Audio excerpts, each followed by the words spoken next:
déçus mais pas découragés. Les opposants à la ferme des Taurillons le savent, les travaux peuvent désormais démarrer à tout moment. Le mois dernier, la Cour d'appel de Bordeaux a délivré les permis de construire et l'autorisation d'exploiter aux promoteurs. Alors sur la parcelle, la surveillance s'organise. Cette haie rasée sonne comme un appel à redoubler de vigilance.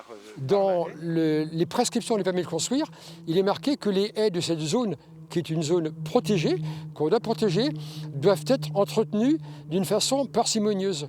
Est-ce que vous trouvez que cette haie qui a été rasée complètement, elle est entretenue d'une façon parcimonieuse? C'est pas possible. Ça veut dire que le porteur de projet, il fait fi complètement de toutes les préconisations. Le projet prévoit la construction de 3 hangars abritant jusqu'à 1200 taurillons et une usine de méthanisation. Les 13 associations dénoncent un risque de pollution élevé. Après 6 années de combats et de procédures, ils entendent ne pas relâcher la pression et envisagent aujourd'hui de saisir le Conseil d'État.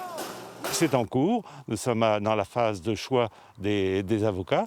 Les avocats après vont nous dire de quelle manière c'est effectivement jouable ou pas. Et donc d'ici la fin février, puisque c'est la date limite, on mettra en place la saisine. Alors c'est désolant de se battre sur des sortes de procédures, ça n'a rien de tellement intéressant. Nous on préfère se battre sur le fond, sur le type d'agriculture que l'on veut et sur la dénonciation de cette ferme-usine, quoi. Pour financer ce nouvel épisode judiciaire, le collectif compte créer une cagnotte en ligne. De leur côté, les porteurs du projet peuvent entamer leurs travaux, confortés par l'arrêt rendu par la Cour d'appel.